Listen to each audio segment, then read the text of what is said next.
agora nós entramos efetivamente nas empresas públicas e sociedades de economia mista. Professor, como é que você vai abordar esse assunto? Você vai falar da Lei 13.303 de 2016? Pessoal, nós vamos falar da lei das estatais, do regime jurídico das estatais, mas a gente vai falar dele de forma indireta e, na verdade, vamos abordar ele de forma bem geral, assim, bem ao longo da abordagem dos demais assuntos, a gente vai trazer um dispositivo ou outro, vou comentar um ponto ou outro. Por que disso?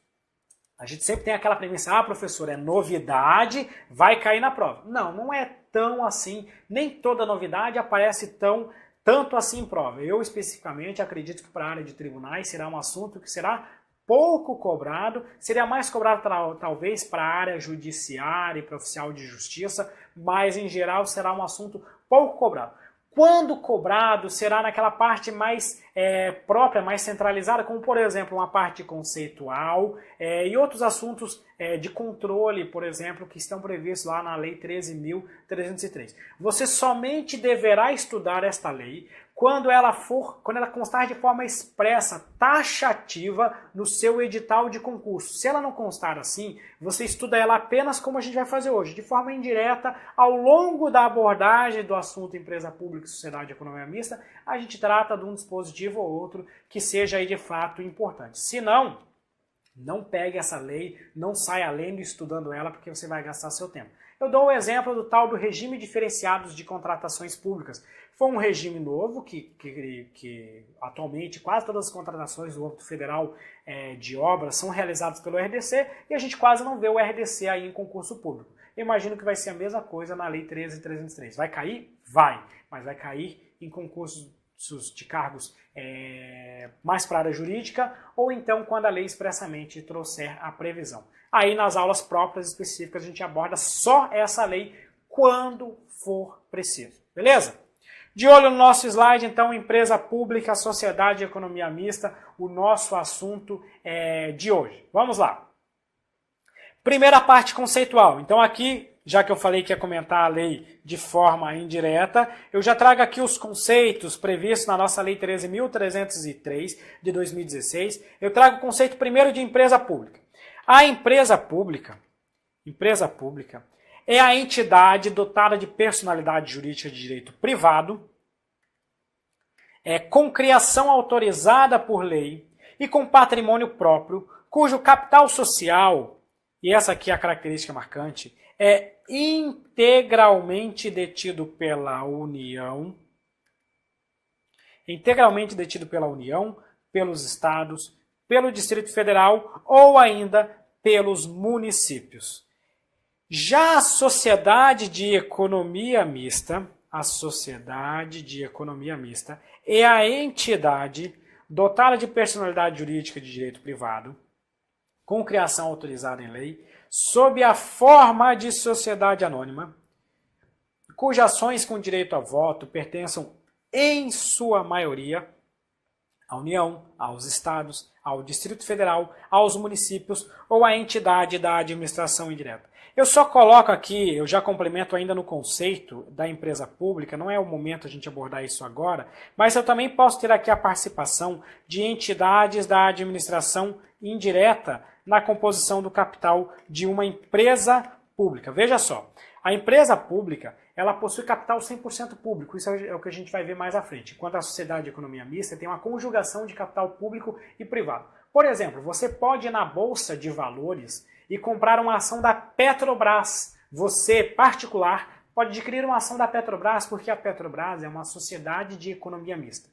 Agora, você não consegue ir na Bolsa de Valores e comprar uma ação da Caixa Econômica Federal, porque a Caixa Econômica Federal é uma empresa pública. Então, a característica é que o capital da empresa pública é 100% público. Não necessariamente será de uma única entidade política, né? Não precisa ser só da União. Eu posso ter uma empresa pública que seja 51% da União e 49% de um Estado. Isso seria possível também. No caso, o recurso continuaria sendo 100% público. Eu posso ter a participação de capital de entidades administrativas na composição de uma empresa pública. Então poderia ter uma autarquia, uma fundação, uma empresa pública, uma sociedade de economia mista, adquirindo parcela do capital votante de uma empresa pública. Isso a gente vai discutir com mais detalhes lá no final quase desse nosso assunto, beleza? Então essa aqui é a parte conceitual. É importante esse conceito porque a Lei 13.303 ela se aplica, né, a todos os entes da federação. Ela foi editada lá por determinação do artigo 173 da Constituição Federal, então alcança todos os entes da federação. Antigamente a gente tinha um único conceito legal, muito desatualizado, que era do nosso Decreto-Lei 200 de 67, que só se aplicava ainda à administração pública federal. Então a gente já pode colocar de lado esse conceito do DL 200 e agora ficar com um conceito atualizado e aplicável a todos os entes da federação, que é esse da Lei 13.303. Tem também na doutrina? Tem, mas o conceito doutrinário é basicamente esse mesmo conceito que está previsto já na nossa lei do Estatuto das Empresas Públicas e Sociedades de Economia Mista. Vamos lá.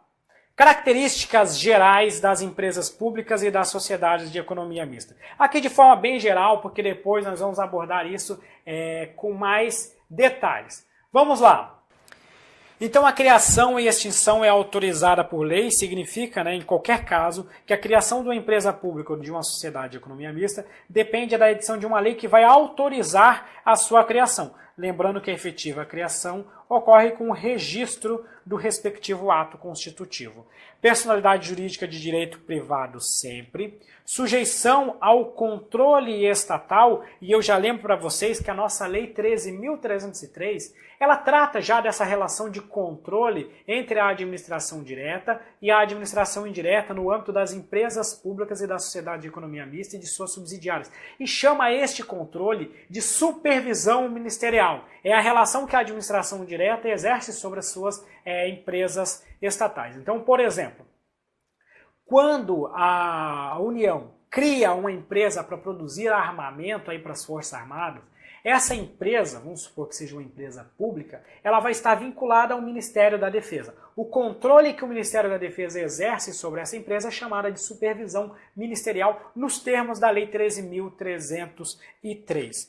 Também se submete ao controle do Tribunal de Contas da União. Esse é um assunto bem pacificado atualmente. O TCU controla a empresa pública e sociedade de economia mista também. Ausência de subordinação com o ente central, esse já é um assunto que a gente já trabalhou, já abordou várias e várias vezes. Derrogação parcial do regime de direito privado por normas de direito público. Faça uma anotação, faça uma marcação nessa parte aqui, porque esse assunto é muito relevante. Derrogação parcial de normas de direito privado por normas de direito público. O que acontece? As empresas públicas e sociedades de economia mista são entidades de direito privado. Então elas se submetem a um conjunto de regras particulares. Em geral, o regime que vai se aplicar é o mesmo aplicável à iniciativa privada, pelo menos aqui de forma genérica, tratando deste tema. Só que o que ocorre? Mesmo precisando seguir regras de direito privado, mesmo que estejam atuando no mercado competitivo, em concorrência com empresas privadas, essas empresas se submetem a um conjunto de regras de direito público, como o dever de licitar, o dever de fazer concurso público para o provimento de seus empregados públicos, a sujeição ao controle do Tribunal de Contas da União, entre outras regras de direito público. Então por isso que a gente fala que é uma derrogação. Uma derrogação é uma espécie assim, eu afasto algumas regras para aplicar outra. Só que essa frase que a gente colocou aqui, ó, derrogação parcial do regime de direito privado por normas de direito público. Eu posso invertê-lo também. Eu posso dizer que há uma derrogação parcial de regime de direito público por normas de direito privado. Tanto uma afirmativa como a outra estão corretas, inclusive já caíram, a gente já viu questão de prova colocando a frase ao inverso, porque na verdade é uma aplicação conjunta de regras de direito público e de direito privado, então uma derroga a outra. Derrogação parcial de regras de direito público por normas de direito privado e vice-versa. Derrogação parcial de regras de direito privado por normas de direito público. Também pode ocorrer esse tipo de expressão na sua prova. Ainda avançando, há o que a gente chama de vinculação. Veja só, vinculação aos fins definidos na lei instituidora. Trata-se aqui da aplicação do já renomado princípio da especialidade. Se a entidade é criada para atuar na exploração de petróleo, ela deve atuar, a finalidade dela, na atividade de petróleo. E desempenho de atividade de natureza econômica. A natureza econômica aqui é natureza econômica num sentido mais amplo. Essa natureza econômica deve ser vista com qualquer atividade que tenha algum potencial lucrativo, o que envolve a prestação de serviços públicos e também a exploração de atividade econômica, aí já em sentido estrito. Então a gente pode ter uma empresa pública, uma sociedade de economia mista, prestando serviço público e explorando atividade econômica. Já vamos tratar, já vamos detalhar esses assuntos. Isso aqui então é só uma passagem rápida dessas características gerais dessas empresas públicas e das sociedades de economia mista. Vamos lá. Questão de prova, uma questão da Assembleia Legislativa do Mato Grosso do Sul, uma questão de 2016. Vamos lá.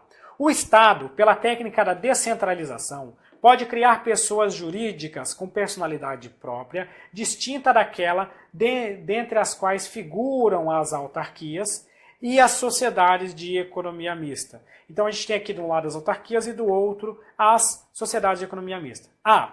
Que se sujeitam a regime jurídico de direito privado. Aqui a gente já marca errado, porque a autarquia não é direito privado, só a sociedade de economia mista. E aqui ela está afirmando que as duas se sujeitariam a esse regime. E contratam seu pessoal pela CLT. A autarquia também não é CLT, não podendo admitir, mesmo que por concurso público, o servidor estatutário. Na autarquia a gente tem o servidor estatutário, eis o erro da letra A. B. Que, respectivamente, sujeito ao regime de direito público, beleza, e regime de direito privado, ok. Sendo o regime estatutário o aplicável aos empregados de ambas as entidades, está errado, até porque empregado público seria lá na sociedade de economia mista, pelo menos em regra. C. Criadas por lei específica, já poderia marcar como errado, porque a sociedade de economia mista não é criada por lei específica, e o regime de direito privado é só para as últimas, não para as nossas autarquias. D. Que não estão sujeitas ao controle hierárquico do ente criador, porque submetidas a regime de direito privado. De fato, não existe controle hierárquico do seu ente criador. De fato, isso aqui é verdadeiro. Mas não é porque elas se submetem ao regime de direito privado. É porque elas possuem autonomia e possuem personalidade jurídica própria. Até porque as nossas autarquias não possuem personalidade de direito privado. Por isso o erro da letra D. E por fim sobra a letra E. Que integram a administração indireta do Estado, ok? Sendo a primeira sujeita a regime de direito público. A primeira é a nossa autarquia. E a segunda de direito privado, no caso a nossa sociedade de economia mista. Ambas não estão submetidas a controle hierárquico do ente instituidor, mas estão somente a controle finalístico. Perfeita essa alternativa que trata simultaneamente das autarquias e das nossas sociedades de economia mista. 5. Tanto a empresa pública quanto a sociedade de economia mista, a derrogação apenas parcial do regime de direito público pelo regime de direito privado. É aquilo que eu comentei com vocês, né? A questão pode dizer tanto uma coisa como outra, que a derrogação de direito público por normas de direito privado ou que a derrogação de direito privado por normas de direito público. Afinal de contas, o regime que se aplica às empresas públicas e às sociedades de economia mista, na verdade é um regime híbrido, porque ele possui um conjunto de regras de direito público e de direito privado. Então, um derroga o outro. Então essa aqui é uma questão que coloca justamente a inversão daquele conceito, mas mesmo assim está correta. Vamos lá. Empresa pública e sociedade de economia mista, tratando da sua criação e da sua extinção. Vamos lá. A autorização, ela ocorre em lei específica para criar ou para extinguir. Sempre vale, sempre que a gente estiver tratando de uma empresa pública ou de uma sociedade de economia mista, sempre vale aquela ideia que é a seguinte: a mesma forma, o mesmo instituto utilizado para criar é utilizado para extinguir. Então, se eu preciso de uma lei para criar uma autarquia, eu preciso de uma lei para extinguir uma autarquia. Se eu preciso de uma lei para autorizar a instituição de uma empresa pública ou de uma sociedade de economia mista, eu preciso de uma lei para autorizar a extinção dessas entidades. Então, a lei específica para criar ou extinguir é o que faz a autorização desse instrumento. Mas a efetiva criação ocorre com o registro do ato constitutivo. Explica o que é isso. Imagina o seguinte, a União quer criar uma empresa para trabalhar na parte de logística. Aí ela vai lá, vem uma lei, o Poder Executivo submete a lei ao Legislativo, o Legislativo aprova a lei e ela é sancionada finalmente pelo Presidente da República. E a lei autoriza o Poder Executivo a instituir uma empresa pública no âmbito do setor de logística. A lei está vigente? Tá. A entidade foi criada? Não, ela ainda não foi criada. Aí o Poder Executivo vai elaborar o estatuto dessa empresa e vai pegar esse estatuto e vai lá, levar lá no registro, lá no cartório, e vai registrar o estatuto. No momento do registro do estatuto, a empresa pública ganha vida. Ela passa a possuir a sua própria personalidade jurídica. Então, após a lei autorizativa, há que existir um ato complementar. Em geral, também há uma publicação por meio de decreto desse estatuto. Só que essa publicação ela é meramente para dar publicidade ao estatuto da empresa, ou da empresa pública ou da sociedade de economia mista. Não é meio de criação. A criação é lá no cartório, é lá no registro do ato constitutivo. Aí vamos lá. Questão de prova, uma questão do CESP, do TCE do Paraná, de 2016. Assinale a opção correta a respeito das autarquias, das fundações públicas, das sociedades de economia mista e também das nossas empresas públicas. Só um detalhezinho aqui, vamos lá. Vamos lá. A extinção das empresas públicas e das sociedades de economia mista somente pode ocorrer por meio de lei autorizadora. Se eu preciso de lei autorizadora para criar, eu preciso dessa mesma lei para extinguir. Então, com base nisso, eu posso dizer que o item, a letra A, logo de cara, é o nosso gabarito. Eu só coloco aqui uma ressalva, que na verdade, sim, ela fala por ocorrer por meio da lei autorizadora. A lei autoriza, inclusive a questão está falando aqui, lei autorizadora. Não esqueça que não vai efetivamente ocorrer com essa lei. A lei vai autorizar a extinção, mas depois a administração, a União vai lá, por exemplo, no caso se for a União, vai lá no cartório e vai efetivar a extinção da empresa. B. Poderá o Estatuto, o Estado, melhor dizendo, instituir fundações públicas quando pretender intervir no domínio econômico. Lembrando que fundação pública atua em área de interesse social e não pode atuar em áreas com finalidades lucrativas. Áreas de domínio econômico não são áreas de aplicação das nossas fundações. Cabe às autarquias a execução de serviços públicos de natureza social, de atividades administrativas e de atividades de cunho econômico e mercantil. Também não cabe às autarquias atuar no setor mercantil, no setor de cunho econômico, mas tão somente as nossas empresas públicas e sociedades de economia mista. As empresas públicas, as sociedades de economia mista e as autarquias têm personalidade jurídica de direito privado, errado porque as nossas autarquias elas possuem personalidade jurídica de direito público. E por fim, a letra E, tanto as sociedades de economia mista quanto as empresas públicas devem ter a forma de sociedades anônimas. Nós vamos ver isso logo adiante, que a sociedade de economia mista ela é sempre uma SA. Agora, as empresas públicas podem admitir qualquer forma, não necessariamente a de SA. Então, daí o erro dessa letra E, gabarito, então, alternativa A.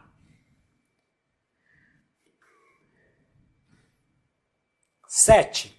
Questão da DPU de 2016. Cria-se empresa pública e autoriza-se seu imediato funcionamento por meio de publicação de lei ordinária específica. Ela está falando que cria-se a empresa e autorizando o seu funcionamento por meio da publicação. Não, a criação não ocorre por meio da publicação, daí porque esse item está errado. Note que a questão botou esse autoriza-se o seu funcionamento e tanto o SESP quanto a FCC gostam, né, de colocar uma palavrinha ali, porque às vezes a gente tenta pegar uma expressão-chave e ir para a prova só com essa expressão-chave. Então ali eles colocam esse autoriza-se, que passa rapidamente, vê aquele autoriza-se e acaba marcando essa questão como correta, mas ela está errada, porque lá no começo ela falou que a entidade ela foi criada por meio da publicação da lei ordinária específica. Somente a autorização de criação é que foi assim feita. Por isso o item está errado. Agora eu vou tratar com vocês, falar das tais das subsidiárias. Na aula 1, na parte 1, nós já falamos brevemente sobre a criação das tais subsidiárias. A gente sabe que existe uma entidade matriz, e essa entidade matriz, em geral, pode constituir subsidiárias. Seriam, assim, sociedades que a gente diz que são de segundo grau. Você pega a Petrobras, é um caso clássico, né? A Petrobras possui várias subsidiárias para atuar aí no setor de transporte, do petróleo, para atuar na parte de refinaria. Então a Petrobras ela constitui várias subsidiárias. O Banco do Brasil pode constituir em alguns lugares para atuar em determinados setores alguma subsidiária. Imagina o Banco do Brasil criando uma subsidiária para atuar na parte aí de seguros. Cria lá uma entidade nova com seguros. Não confunda a subsidiária com órgão, porque qual é a diferença básica? O órgão ele é uma distribuição interna de competência, o órgão não possui personalidade jurídica própria. A subsidiária ela é criada pela empresa matriz, pela entidade matriz, e possui a sua própria personalidade jurídica. Então, nisso que a subsidiária se diferencia dos nossos órgãos públicos. Poderíamos ter subsidiárias também nas autarquias e fundações, seguindo o texto constitucional, mas na prática o que a gente vê mesmo é subsidiária no âmbito das empresas públicas e das sociedades de economia mista. Então, de olho no slide, nossas subsidiárias. Então, as subsidiárias elas nada mais são do que espécies de empresas controladas por uma outra entidade. Você vai ter aqui uma entidade mãe, né, ou entidade matriz, como é mais normalmente chamada, e essa entidade pode criar algumas pernas com personalidade jurídica própria para atuar em vários setores. E essas aqui poderiam ser as suas subsidiárias para atuar em setor específico. O Banco do Brasil, por exemplo, cria uma subsidiária para atuar na área de seguros.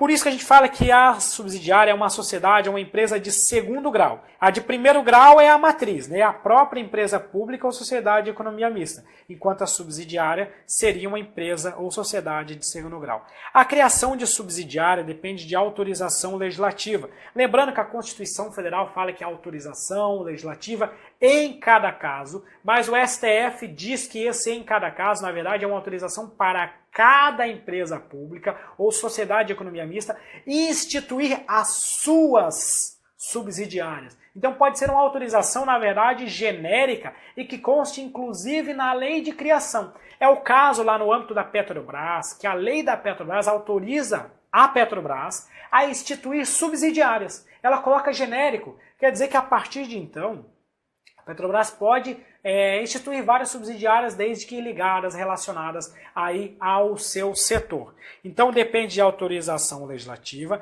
não precisa ser uma autorização para cada subsidiária, tendo em vista que pode ser uma autorização que pode ser até mesmo genérica, inclusive que conste na própria lei de criação da entidade matriz. A doutrina majoritária, veja só, entende que não, as subsidiárias não integram a administração pública formal. Esse aqui é um assunto que causa bastante dúvida e bastante confusão. Eu já vi uma questão do SESP dando a entender, não afirma categoricamente, mas dando a entender que a subsidiária faria parte da administração pública indireta. Só que a doutrina majoritária afirma de forma categórica que subsidiária não faria parte, então, da nossa administração pública indireta. Este é o ponto de vista, o entendimento que eu levaria para a prova. Só que esse é um tema justamente pela polêmica que eu não vejo aparecer em concursos públicos e acho improvável que justamente agora em 2007 seja objeto de avaliação, até porque mesmo nem a Lei 13.303, nem o regulamento da Lei 13.303 pacificou este tema, beleza? Então vale o que está na doutrina majoritária, que a subsidiária não integra a administração pública formal. Outro ponto é a tal da empresa com participação do poder público. Porque a Constituição Federal, a mesma aplicação que ela dá para o subsidiário, ela diz para as empresas com participação do poder público. O que é uma empresa com participação do poder público? Imagine que a União, veja só, a União foi lá e criou uma empresa pública. Ou melhor, criou uma sociedade de economia mista. Essa sociedade de economia mista ela tem um conjunto, um plano de investimentos ali lá no setor privado. Em alguns casos, é interessante a essa entidade fazer aquisição de ações como forma de investimento em empresas particulares. Chega lá e compra uma ação de determinada empresa privada que tem um capital aberto. Veja que aqui o Estado está atuando como investidor. É uma decisão do conselho dessa empresa tentar fazer esse investimento que pode ser interessante aí dentro de um plano estratégico. Em alguns casos, a empresa firma um contrato e este contrato pode conter uma cláusula de garantia e suponha que seja dada como garantia parte das ações dessa empresa e que a empresa descumpra o contrato e então tenha que arcar com a garantia. Neste caso, o Estado está se apropriando da garantia em virtude do descumprimento do contrato da outra parte e com isso ele adquire ações. Veja que o Estado, mesmo entre aspas sem querer, está participando do capital de uma empresa privada. Então existem várias situações que permitem que o Estado, sobretudo por meio das empresas públicas e da sociedade de economia mista, adquira parcela de ações de empresas particulares. Então seria basicamente isso aqui, participação do poder público na composição aqui de uma empresa privada. A Constituição Federal ela diz que esse tipo de participação deve ocorrer por meio de autorização legislativa em cada caso. É o mesmo dispositivo que trata das subsidiárias. Só que na prática não tem como ocorrer essa autorização legislativa em todos os casos.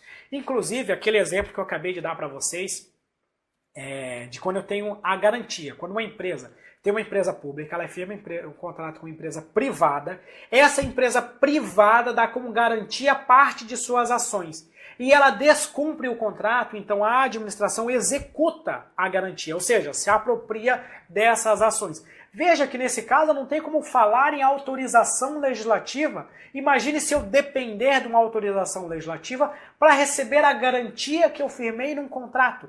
Por isso que eu posso afirmar para vocês que a participação do poder público, em regra, veja só, em regra, vai depender de autorização legislativa.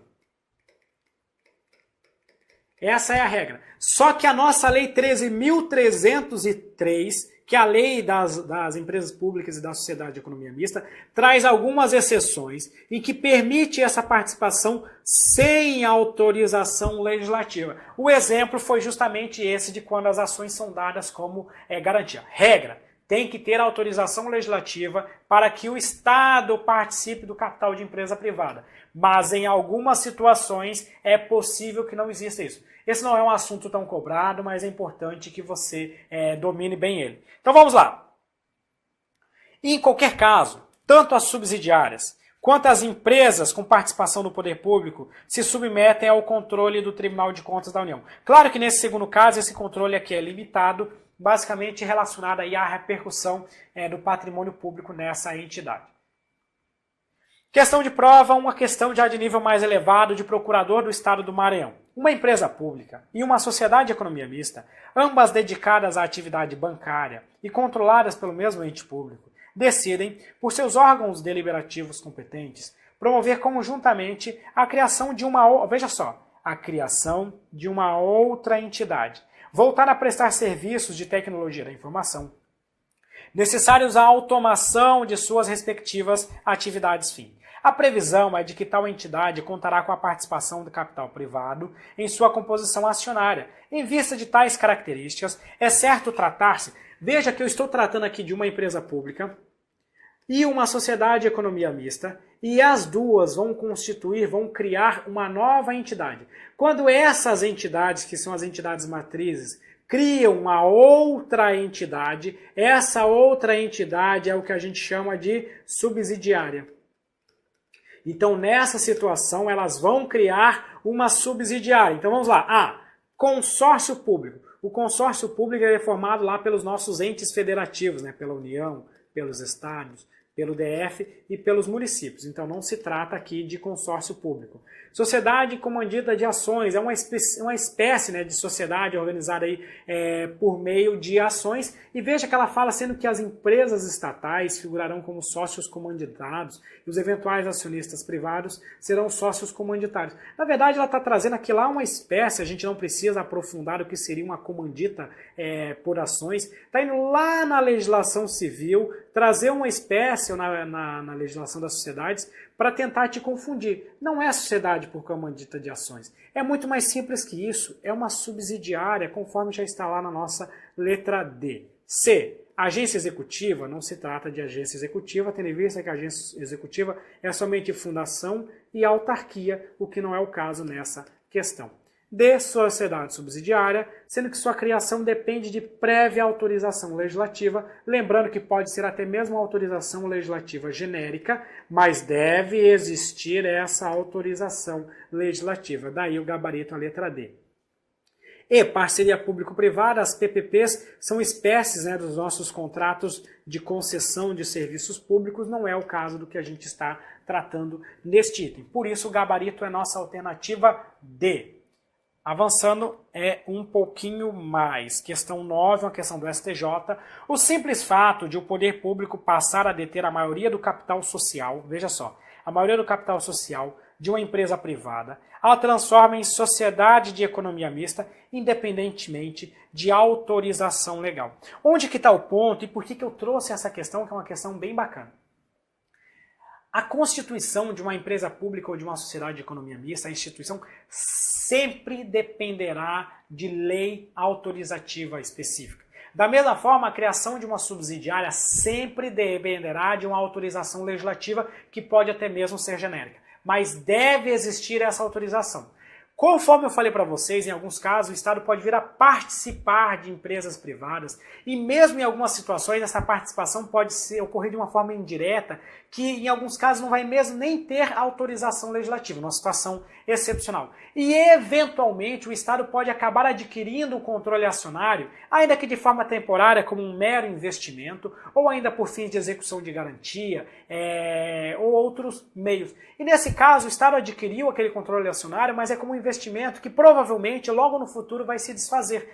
Então o simples aquisição do controle acionário de uma empresa privada não a transforma em sociedade de economia mista, não transforma ela em SEM, não transforma ela em empresa pública, não transforma ela em subsidiária.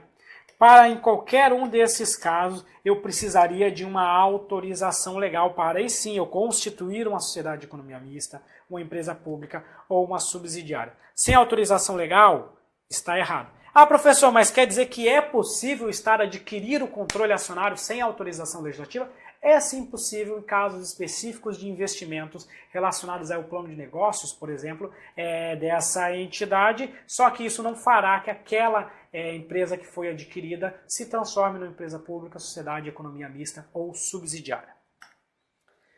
Agora as atividades envolvidas, a gente já adiantou, né, que a atividade é basicamente a exploração de atividade econômica ou ainda a prestação de serviços públicos. Então, em grosso modo, a empresa pública e a sociedade de economia mista ou atua na exploração de atividade econômica ou na prestação de serviços públicos. Mas vamos detalhar isso. Primeiro, que para o Estado, isso aqui de forma genérica, né, são atividades de natureza econômica, num sentido mais amplo. Agora vamos lá. Para a exploração de atividade econômica, o artigo 173 da Constituição Federal vai nos dizer assim: ressalvados os casos previstos nessa Constituição, a exploração direta de atividade econômica pelo Estado só será permitido quando necessária aos imperativos da segurança nacional ou a relevante interesse coletivo, conforme definidos em lei. Então, imperativos da segurança nacional ou ainda relevante interesse coletivo. A própria Lei 13.303 determina que deve existir justificativa demonstrando qual é o imperativo da segurança nacional e qual é o relevante interesse coletivo que existe na criação da empresa pública ou da sociedade de economia mista ou ainda de suas subsidiárias. A ideia é que o Estado só atue só intervenha diretamente no domínio econômico nesses dois casos.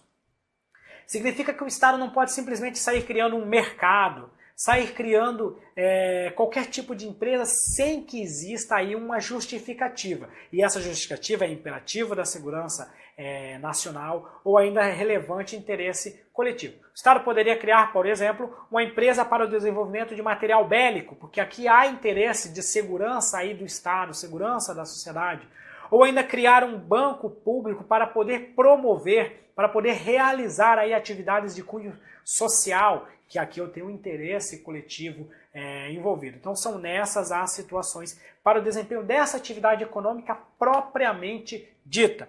Em relação à prestação de serviços públicos, eu faço uma observação para vocês aqui, porque o conceito de serviço público ele é bem genérico, né? Ele é bem amplo. Eu daria aqui um conceito mais restrito para esses serviços públicos que a gente está falando aqui. Então, por exemplo, olha cá, prestação de serviços públicos devem ser os tais dos serviços públicos que a gente diz que são delegáveis, conforme consta lá no artigo 175 da Constituição Federal. Veja só. O que são esses serviços delegáveis constantes no artigo 175? São aqueles serviços que poderiam ser passados para a nossa iniciativa privada, né, para particulares, mediante os nossos regimes de concessão ou ainda de permissão de serviços públicos. Não estou falando que é isso que está acontecendo, estou dizendo que esses serviços públicos aqui são justamente esses que poderiam também ser passados para a iniciativa privada. Eu quero dizer para vocês que este conceito de serviços públicos não envolve aqueles serviços públicos impróprios ou aqueles serviços de natureza de interesse social, de interesse coletivo, como educação, saúde, assistência social, porque esse tipo de serviço, educação, saúde, assistência social, é um tipo de serviço que não tem qualquer, ou não deveria ter um potencial lucrativo, pelo menos não quando exercido pelo Estado. Então esse tipo de serviço é serviço público impróprio, porque só é serviço público quando prestado pelo Estado. Quando delegado, quando passado, melhor dizendo, para a iniciativa privada, a iniciativa privada vai exercer esse tipo de serviço sem delegação, só por meio de um controle, de uma fiscalização do Estado. Ah, professor, está muito complicado, me dá um exemplo. Uma empresa, quando faz uma escola privada, uma escola particular, essa escola, ela se submete a uma fiscalização ao controle do Estado, mas não presta esse serviço de educação por meio de delegação. Não ocorre delegação de serviço público nesse caso. Quando um hospital, que é instituído pela iniciativa privada, está lá prestando serviço para toda a população, ele não está prestando serviço por meio de regime de delegação. Ele se submete a controle, mas não é delegação. Agora, uma empresa privada, como por exemplo a Oi, a Vivo, a Claro e a TIM, quando elas prestam serviço de telecomunicações, elas exercem esse serviço mediante delegação do Estado. Então a empresa pública e a sociedade de economia mista, ela pode atuar nesse tipo de serviço. Serviço de telecomunicações, serviço de transporte, entre outros serviços que possuem um potencial econômico. Não pode ser de natureza econômica, de natureza social, de natureza assistencial, mas sim que tenha um potencial lucrativo, como exploração de energia elétrica, fornecimento de água, entre outros serviços que poderiam também ser concedidos à iniciativa privada. Beleza? Então não envolve atividades típicas do Estado, nem tampouco aqueles serviços de caráter social. Ah, professor, mas está meio complicado. Bom, se está meio complicado, eu passo um macete aqui para vocês. Basicamente, a gente tem que se preocupar no tipo de serviço. Ou é atividade econômica, ou é prestação de serviços públicos. Sabendo isso aqui, você já responderia aí a 99% das nossas questões. Vamos lá.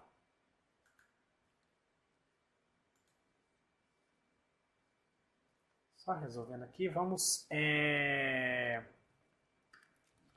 Aqui é o nosso trabalho, vamos lá. Pessoal, só um rápido parênteses. Eu dei uma parada, uma travada aqui na aula rapidinho, depois a gente corrige. O pessoal está falando que travou, mas não travou. A transmissão está correta, aqui está correndo tudo normal. Eu vou pedir para o pessoal parar, às vezes fica a gente aí com brincadeira no chat, isso agora acaba atrapalhando um pouco o nosso feedback, porque eu estou transmitindo a aula e olhando aqui. Então se alguém fala que travou, às vezes eu acabo achando que travou e me desconcentra um pouquinho e a aula acaba não andando. Então vamos usar o chat já com mais moderação. O pessoal também aí falando coisas que não deve falar no chat, eu estou transmitindo a aula e às vezes até moderando o nosso chat aqui, então vamos prestar bastante atenção aí no nosso conteúdo, que é isso que de fato interessa, senão a gente vai excluir quem ficar aí, às vezes de brincadeira ou qualquer coisa do tipo, beleza?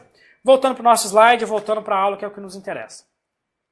Regime jurídico das empresas públicas e sociedades de economia mista. Vamos lá. O regime jurídico ele é um regime de direito privado, só que eu também posso afirmar que é um regime híbrido. Normalmente a gente sempre escuta falar isso, né? O regime jurídico da empresa pública e da sociedade de economia mista é um regime de direito privado.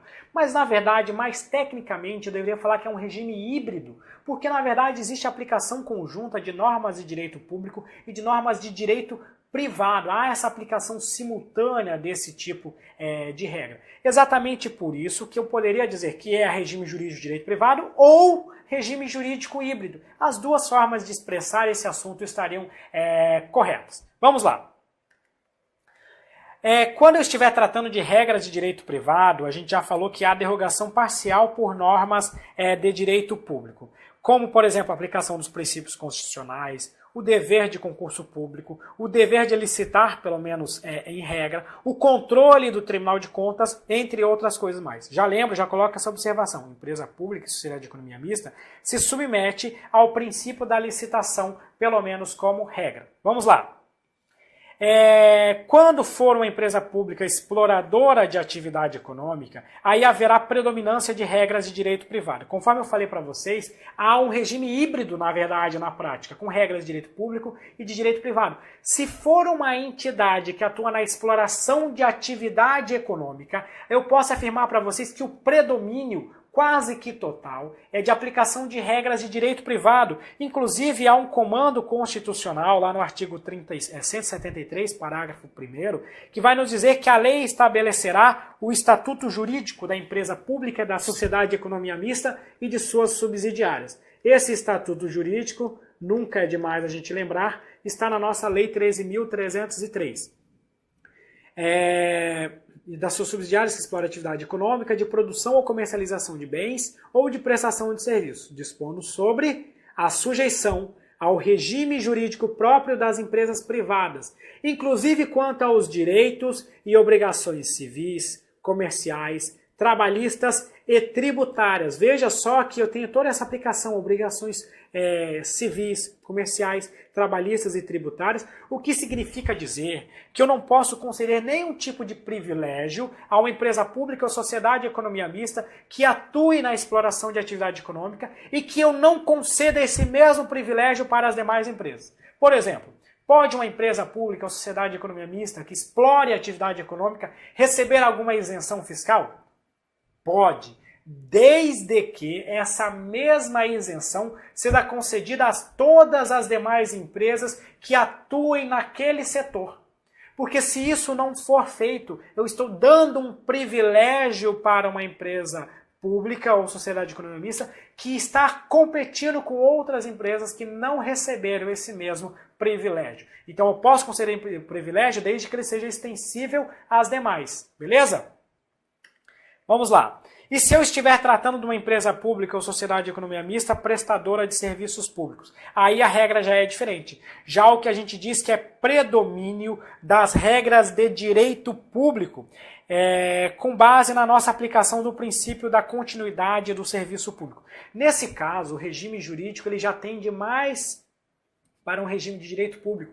Aqui as autoridades, em várias situações, estarão investidas de um maior poder de autoridade pública. Aqui será possível, em alguns casos, estender algumas prerrogativas das entidades de direito público para essas entidades, para essas empresas públicas, sociedades de economia mista, como, por exemplo, a impenhorabilidade de seus bens que estejam afetados à prestação de um serviço público. Imagina uma empresa pública municipal que preste o serviço de transporte público municipal. Veja que ela precisa dos seus ônibus para prestarem esse serviço de transporte municipal. Neste caso, é possível que estes ônibus sejam protegidos da penhora, ou seja, que eles se tornem impenhoráveis, tendo em vista a aplicação do princípio da continuidade dos nossos serviços públicos. Então aqui a gente tem a aplicação do princípio da continuidade. Vamos lá! E se eu estiver tratando de uma empresa que seja prestadora de serviços públicos e ainda atue em regime de monopólio, aí eu vou ter a aplicação do regime de direito público de forma ainda mais acentuada. Eu quase equiparo esse tipo de entidade à nossa fazenda pública. Em algumas situações será até mesmo equiparada. Veja o que eu estou explicando aqui para você entender. Eu tenho uma empresa pública que atua na exploração de atividade econômica. Este exemplo é o Banco do Brasil, a Caixa Econômica Federal, a Petrobras. Este é um grupo. Eu posso ter um grupo de empresa pública e sociedade de economia mista que atue aí na nossa prestação de serviços públicos. Eu poderia ter uma que atue na distribuição de energia elétrica, seria um exemplo de empresa pública que atua prestando serviços públicos. Agora eu poderia ter um grupo dessas empresas públicas que prestam serviços públicos, mas que atuam em regime de monopólio. Dois exemplos, Empresa Brasileira de Correios e Telégrafos e a nossa Infraero. As duas são empresas públicas que prestam serviços públicos e que atuam em regime de monopólio dentro do seu setor. Para esse tipo de entidade, eu aplico um regime de direito público ainda mais acentuado. Note, tenho aplicação de regra de direito privado? Tenho. Mas eu tenho a derrogação por normas de direito público de forma bem acentuada neste caso. Inclusive, ela será equiparada à fazenda pública em algumas situações. Exemplo, a aplicação da tal da imunidade tributária recíproca para os Correios e também para a Infraero. Tem várias decisões do STF excluindo, impedindo que seja aí aplicáveis determinados tributos aos Correios ou à Infraero com base na imunidade tributária recíproca, que não deveria ser aplicável às empresas públicas e sociedades de economia mista. Houve aqui uma aplicação extensiva do que determina a Constituição Federal neste tema, tendo em vista que essas duas empresas aqui atuam prestando serviços para a sociedade e também atuam em regime de monopólio, ou seja, não estão num regime competitivo. Vamos lá, agora tratando do patrimônio. O patrimônio das empresas públicas e das sociedades de economia mista é formado basicamente por bens privados. Só que se for uma empresa pública prestadora de serviços públicos, uma empresa pública ou uma sociedade de economia mista, aqueles bens que são afetados diretamente à prestação de serviços terão então a proteção dos bens públicos, como a impenhorabilidade e a imprescritibilidade. O exemplo aqui eu já passei anteriormente. Uma empresa pública que atue no transporte público municipal, os bens afetados à prestação de serviço, no caso seus ônibus, eles poderão ser protegidos pela impenhorabilidade e a imprescritibilidade. Note, são bens privados, mas que possuem características de bens públicos com base no princípio da continuidade do serviço público. Agora, se eu estiver aqui num bem privado, se eu estiver tratando aqui de uma Caixa Econômica Federal, se eu estiver tratando aqui do nosso Banco do Brasil, se eu estiver tratando aqui da nossa Petrobras, essas empresas que atuam basicamente na exploração de atividade econômica, os seus bens serão privados e não terão qualquer proteção, não terão impenhorabilidade ou imprescritibilidade. Significa dizer que um bem da Petrobras pode ser penhorado para quitar uma dívida da Petrobras. Um bem da Petrobras pode ser adquirido por meio da uso capião. Então esses instrumentos se aplicam a elas tendo em vista que os seus bens são bens privados. Agora o regime falimentar. O que é regime falimentar? É a falência.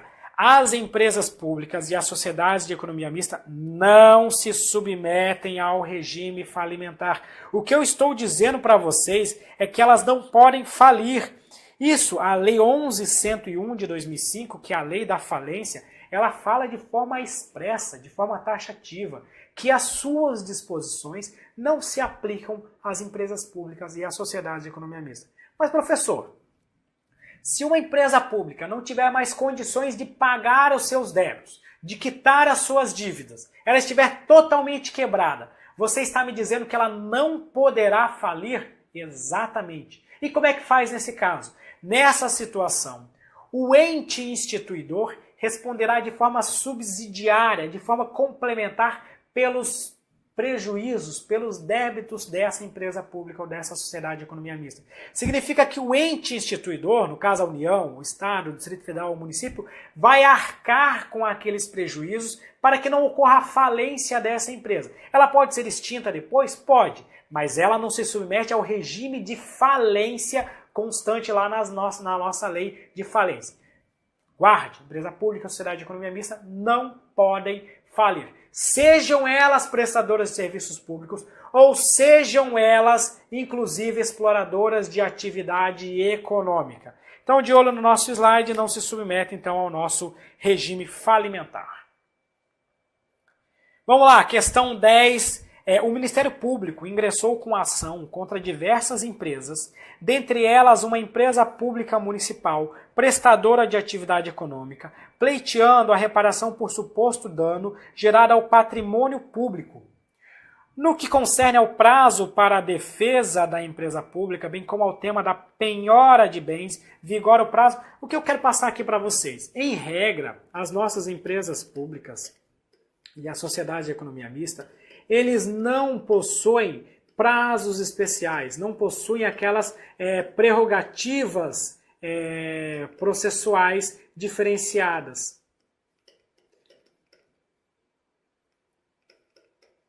Então, nessa situação, elas não terão algum privilégio em relação às demais pessoas. Elas também não possuem, tendo em vista que os seus bens, veja só, os seus bens são privados. Se os seus bens são privados, eles não possuem a proteção da impenhorabilidade e da prescritibilidade. Então, eles são bens que são penhoráveis e eles têm bens também que são prescritíveis.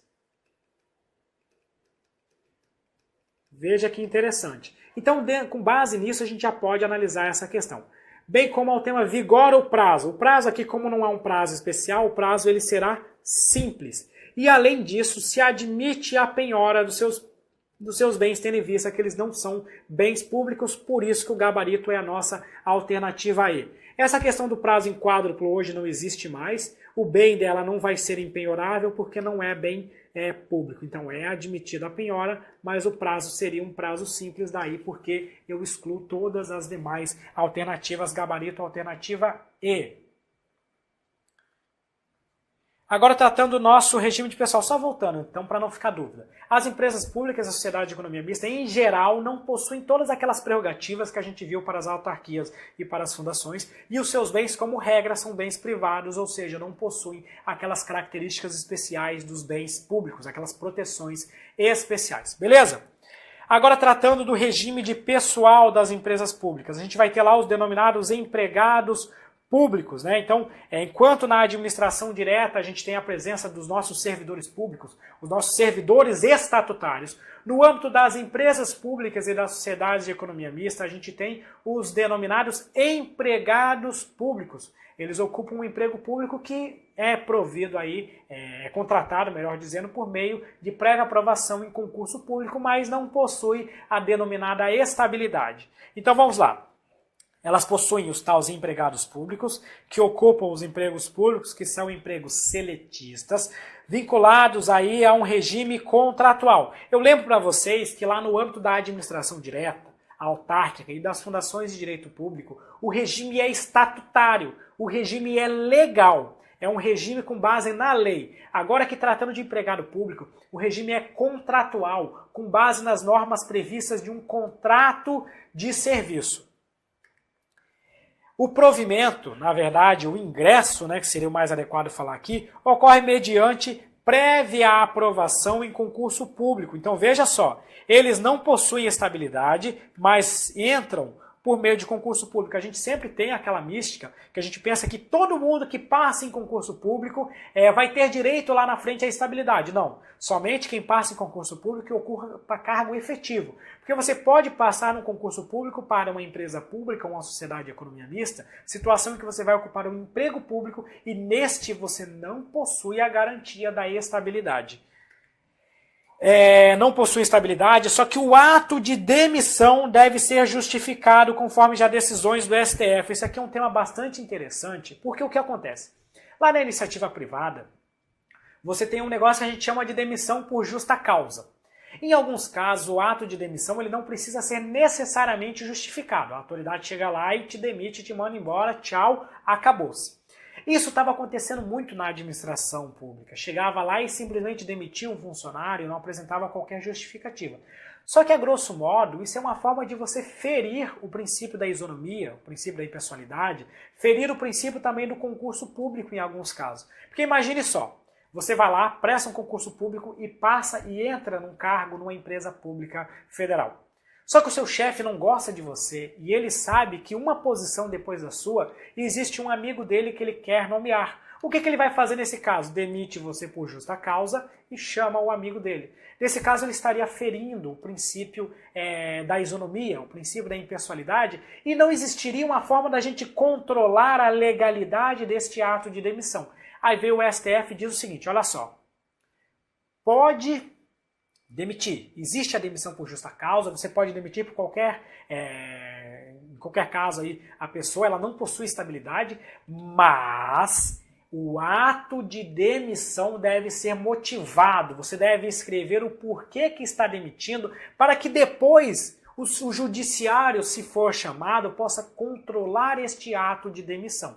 Isso não significa que ele tem estabilidade, mas que o ato de demissão deve ser motivado. Além disso, se a demissão for realizada pelo que a gente chama de conduta desabonadora, ou seja, porque o cara está trabalhando mal, porque o cara bebe antes de ir para trabalhar, porque ele cometeu algum tipo de infração, esse tipo de demissão deve ser precedida do direito de defesa. Você não pode simplesmente demitir ele dizendo que ele é um mau servidor, que ele tem uma conduta desabonadora, e não permitir que ele se justifique, que ele se defenda. Então, não tem estabilidade, mas tem algumas restrições que se aplicam com a motivação e, em alguns casos, até mesmo a aplicação do direito de defesa.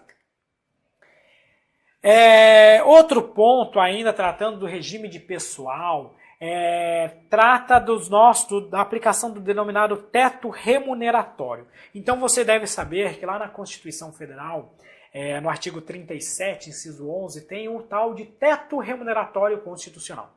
Significa que na prática ninguém pode se receber acima do ministro do STF, por exemplo, lá no âmbito federal. A gente vai ter alguns subtetos para determinadas categorias em cada caso, uma redação bem extensa lá do nosso artigo 37, 11. Esse teto constitucional, em regra, ele se aplica à administração direta, autárquica e fundacional. Essa é a regra. Só que este teto, ele também vai se aplicar às denominadas empresas estatais dependentes. Guarde aí, anote no seu material. Empresa estatal dependente. Este conceito de empresa estatal dependente consta na nossa Lei de Responsabilidade Fiscal, a nossa Lei Complementar 101 de 2000, que vai dizer basicamente que a empresa estatal dependente é aquela que recebe recursos do ente instituidor para fins de pagamento de despesas com pessoal ou de custeio em geral. Teria mais alguns detalhes, mas isso já não é matéria nossa de direito administrativo. O que eu quero dizer é o seguinte: se a empresa pública, sociedade de economia mista, não depende do ente que instituiu, do ente que a criou, para pagar pessoal e para custeio é aquelas despesas que sustentam a entidade, pagamento de energia elétrica, material de escritório, água, luz, entre outras coisas.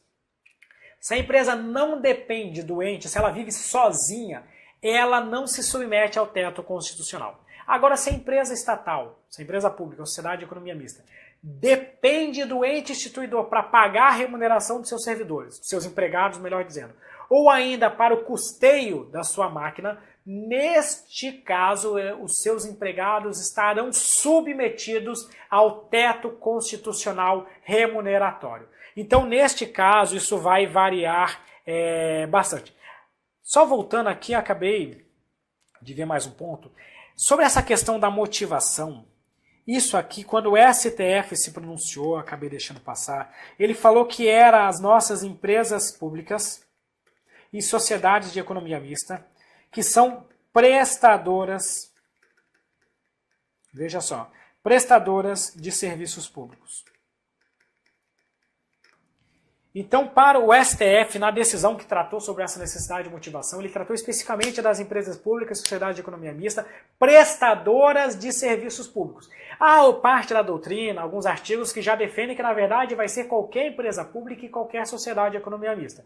Mas a questão ela pode falar de forma genérica, como eu já vi algumas questões, só dizendo que a demissão de funcionário, de empregado, de empresa pública, de sociedade de economia mista, deve ser motivada, e deu a questão como correta, mas ela pode ir também no detalhe falando se é prestadora de serviço público ou não. No caso, a decisão do STF foi aplicável a uma empresa pública prestadora de serviços públicos, como, por exemplo, o Correio, os Correios, ou uma empresa que trabalha no transporte municipal, ou outras situações do tipo Correios, Infraero, entre outras mais. Então, em resumo, teto constitucional, empresa estatal dependente, também outro assunto que a gente viu.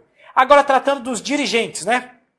Então, você prestou concurso público, você vai trabalhar como empregado público, lá você vai ser semelhante ao que faz o servidor efetivo. Só que a gente também tem os denominados dirigentes, que são aquelas pessoas que ocupam os cargos, os empregos, né, mais elevados no âmbito dessas empresas. Há muita dúvida, há muita questão, professor, como é que é o regime aplicável aos dirigentes da empresa pública e da sociedade de economia mista? Vamos lá. Os dirigentes da empresa pública e da sociedade de economia mista, eles não são seletistas, nem são estatutários. Veja só que interessante. Eles não são nem seletistas, nem estatutários. A eles se aplica o que a gente chama de regime especial, que é regido pelo direito comercial. Na verdade, isso aqui é especificamente para aquele dirigente que não é oriundo da carreira, que não decorre aí... que não é um empregado concursado, né? Esse cara que não é concursado, porque ele veio de fora ocupar aquela relação, ele não é nem estatutário, nem seletista. Muita gente pergunta, professor, não existe cargo em comissão em empresa pública e sociedade de economia mista? Não. Não no sentido estrito, não no sentido próprio de cargo em comissão, porque cargo em comissão é cargo estatutário e não existe cargo estatutário em empresa pública e sociedade de economia mista. Então, lembrando, eles não são nem seletistas, nem tampouco são estatutários. É um regime diferenciado, é um regime especial que é regido lá pelas normas do nosso direito comercial. Eles são, em regra, nomeados pelo chefe do Poder Executivo, e aqui é um ponto interessante. É inconstitucional a exigência de aprovação do dirigente por meio do legislativo para fim de nomeação ou até mesmo de exoneração. Lembra, se você viu o nosso vídeo, a nossa aula anterior, quando você assistiu ela, você viu que quando a gente tem a nomeação de dirigente de autarquia, é constitucional a exigência de prévia aprovação, de sabatina, do nome desse dirigente. O chefe do executivo escolhe a pessoa, submete ao legislativo e o legislativo sabatina, aprova ou não este nome. É isso que ocorre no âmbito das autarquias. No âmbito das empresas públicas e da sociedade de economia mista, isso não pode acontecer. Nem mesmo por lei pode-se exigir que a nomeação, a aprovação de um diretor de uma empresa pública ou sociedade de economia mista seja submetida ao legislativo. Tal lei seria inconstitucional. Significa que o chefe do executivo faz a nomeação direto sem precisar submeter este nome ao legislativo. O mesmo ocorre com a exoneração. Não pode existir prévia aprovação do legislativo. Ok? E por fim, é possível em relação aos dirigentes, quando a gente estuda a parte de controle da administração pública, a gente sabe que tem esse remédio constitucional, que é o mandado de segurança, que se aplica contra ato das autoridades públicas. Em geral, os dirigentes das empresas públicas e das sociedades de economia mista exercem atos de natureza comercial, atos de natureza privada. A esses atos, eles não atuam como autoridade pública, eles atuam como empresários, semelhantes aos empresários, e para esse tipo de ato não existe, não é cabível o mandado de segurança. Agora, se ele estiver agindo como autoridade pública, especificamente quando estiver exercendo a função administrativa, nesses casos caberá aí a interposição de mandado de segurança. E estou falando especificamente de licitações, por exemplo, lá no âmbito de uma licitação, A autoridade está exercendo a nossa função administrativa e, nesse caso, caberia um mandado de segurança. Num concurso público, quanto ao ato da autoridade no concurso, é exercício da nossa função administrativa. Nesse caso, seria possível o mandado de segurança. Beleza? Vamos lá, questão 11, uma questão da Prefeitura de Teresina de 2016. Eu vou acabar essa questão, a gente já vai para o nosso intervalo. Empresa pública municipal dependente, veja só, empresa pública municipal dependente, sujeita a regime de direito privado, pretende contratar novos empregados para ocuparem postos que não sejam em comissão. Veja o ponto interessante dessa questão. Primeiro que se trata de uma empresa pública, mas não é qualquer empresa pública, é uma empresa pública, ou seja, uma espécie de empresa estatal que é dependente, ou seja, ela recebe recursos do seu ente instituidor para pagamento de despesas de pessoal ou custeio em geral. E essa empresa pretende contratar novos empregados para ocuparem postos que não sejam em comissão. Só fazendo uma observação, né? Eu falei para vocês, eu comentei, porque não existe cargo em comissão em empresa pública e sociedade de economia mista. O que eu quero dizer é que não existe aquele cargo em comissão em sentido estrito mesmo. Não existe um cargo em comissão na forma estatutária. Claro, existem cargos de livre nomeação e exoneração no âmbito das empresas públicas e sociedade de economia mista, não tenha dúvida. Mas esse cargo, entre aspas, não é um cargo em comissão especificamente, porque não é um cargo de provimento, não é um cargo estatutário, não é um cargo no âmbito do direito público. Isso que eu quero explicar para vocês. E veja que ele vai contratar esse empregado público e para isso ele precisa fazer concurso público. Aí vamos lá. Esse cargo, para ocupar os postos que não sejam de comissão, ele vai ter que ter, para contratar esses novos empregados, ele vai ter que fazer concurso público. Então aqui, concurso público. Aqui a gente já exclui as alternativas B e C por falarem que é sem concurso público. Aí vamos lá. Mediante concurso público, oferecendo-lhes remuneração mensal superior ao subsídio mensal do prefeito. Como ela é uma empresa estatal dependente, ela se submete ao nosso teto constitucional, ao teto constitucional remuneratório, que no âmbito dos municípios é a remuneração paga ao prefeito. Eu quero dizer para vocês que no âmbito municipal ninguém poderá receber mais do que o prefeito municipal. O prefeito é que vai definir, que vai delimitar o teto. Então ninguém recebe mais que o prefeito no âmbito municipal. E note que essa questão trata de uma empresa pública municipal, que é uma empresa estatal dependente e que, portanto, se submete ao teto constitucional. Então a remuneração mensal não pode ser superior ao do prefeito.